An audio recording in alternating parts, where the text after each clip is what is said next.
Nicole sat in the back seat of her father's luxury car, deliberately avoiding eye contact with the two figures scavenging through waste bins on the street corner. Her mother had slowed the car, watching them with undisguised concern. A woman and her young daughter, dressed in worn clothes, methodically sorting through discarded items. "Mum, what are you staring at? We're just parked here, and there's no traffic. Please, can we go home? I'm already tired," Nicole complained, her voice heavy with disdain. Her mother hesitated before responding. "I was only trying to be concerned." "Mum, how can you be concerned about total strangers? They're peasants," Nicole scoffed. "Nicole, they're humans just like you and I," her mother admonished sharply. "Okay, but I don't like the way you were looking at them, especially the little girl. I'm sorry I looked. I won't do it again. Are you happy now?" "Maybe. Let's go home," Nicole muttered, turning away from the window. Meanwhile, the young girl and her mother continued their daily routine of collecting recyclables, unaware of the exchange in the passing car. The girl's name was Joy, and unlike Nicole's world of privilege, her days were filled with the constant struggle for survival. "Mum, is this what we're going to continue doing for the rest of our lives?" Joy asked tearfully one afternoon, exhausted from hours under the hot sun. "Why are you asking that question?" her mother responded gently. "I am tired. Under sun, under rain, we keep touring day and night, from one bin to another." Joy's voice cracked with emotion. Her mother pulled her close. "My child, I understand how you feel, but I want you to be calm and understand that I don't have any other job. This is the only thing that puts food on our table. Please don't call it trash. For now, we don't have any other source of livelihood except this. Mum, could you at least find another job? I have searched. They don't give me jobs. They keep telling me that they don't have work for me. I'm not a graduate. I don't even know how to start." While Joy and her mother struggled to make ends meet, Nicole's life was filled with different kinds of challenges. Her family employed a maid named Itoro, who, despite having a college degree, had been forced to take domestic work due to limited job opportunities. One afternoon, Nicole returned from school in a foul mood. "What is this breakfast?" she demanded of Itoro, staring at the toast and tea placed before her. "That's the dumbest answer I've gotten from someone," Nicole sneered, when Itoro explained the menu. "Next time, you will find out from me what I would like to have before you make this rubbish. If you try it again, I will tell my dad to fire you." Her father, who had just entered the kitchen, witnessed the exchange. "Princess, are you ready for school?" "No, Dad, I'm not. She hasn't given me my breakfast," Nicole complained. "Itoro, by this time, why?" her father demanded. "I served her, and she said she doesn't want tea and bread.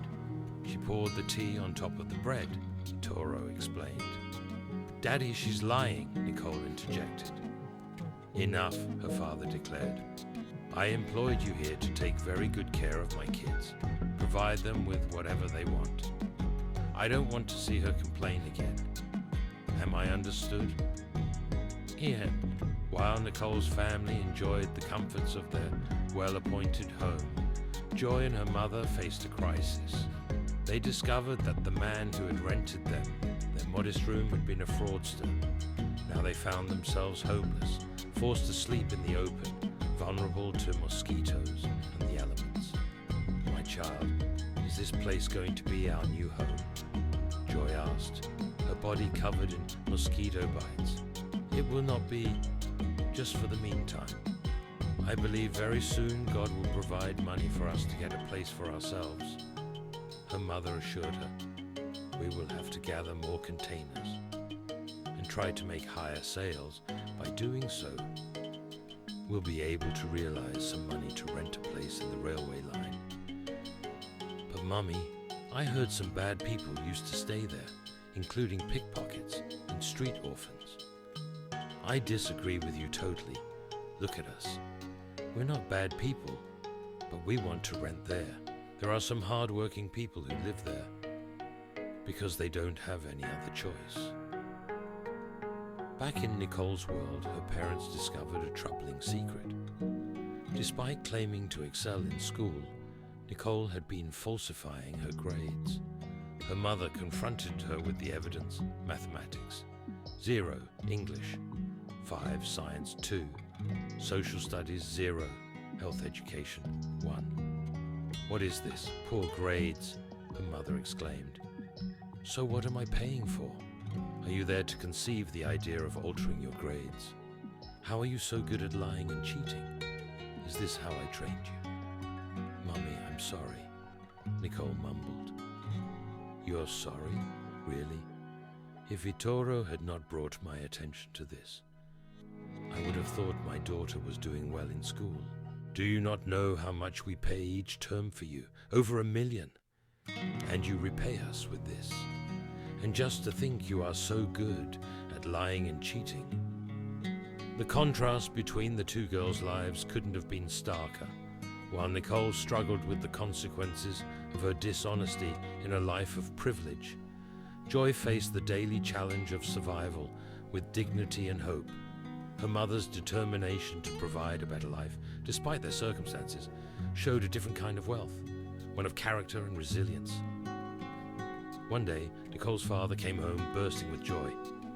I am the happiest man on earth right now, he announced to his wife. Your man here just bagged £1 billion contract with a Chinese company. That's amazing, his wife exclaimed. I'm not surprised. Good things always come to good people, and you're a great man. You deserve everything good. Meanwhile, Joy and her mother continued their daily routine, but their situation took a turn for the worse when Joy developed a fever. Despite their dire circumstances, her mother's love and care never wavered. She secured medicine for her daughter, tenderly caring for her despite their limited resources. I know you don't like to take medicine, but you have to take this one, please, for your health, she coaxed, helping Joy with the medication. The story of these two families continued to unfold in parallel, each facing their own challenges and victories. Nicole's mother had to leave for a 3-day business trip, prompting emotional goodbyes from her children. Mummy, I'll miss you too, Nicole said, momentarily showing a softer side. Promise you'll buy me something when you're coming back. What do you want? Pizza and a tiny puppy. Okay, consider it done. As Nicole's family dealt with their domestic dramas, Joy and her mother faced yet another setback. They arrived at their usual collection spot, only to find others had claimed their territory. The daily struggle for survival continued, but they faced it together, their bond growing stronger through each challenge. Throughout their divergent lives, both girls were learning important lessons about life, albeit in very different ways. Nicole was slowly beginning to understand the consequences of her actions and the value of honesty, while Joy was learning about resilience and dignity in the face of adversity. Ettore, despite facing constant belittlement from Nicole, maintained her dignity and continued to perform her duties with grace. Her presence in the household served as a bridge between these two different worlds, the privileged and the struggling. I'm not an ordinary maid, she once told Nicole firmly. I'm a degree holder. The chances of getting a job are very slim. That's why I'm doing this job, and it's not a bad one either, so don't insult me.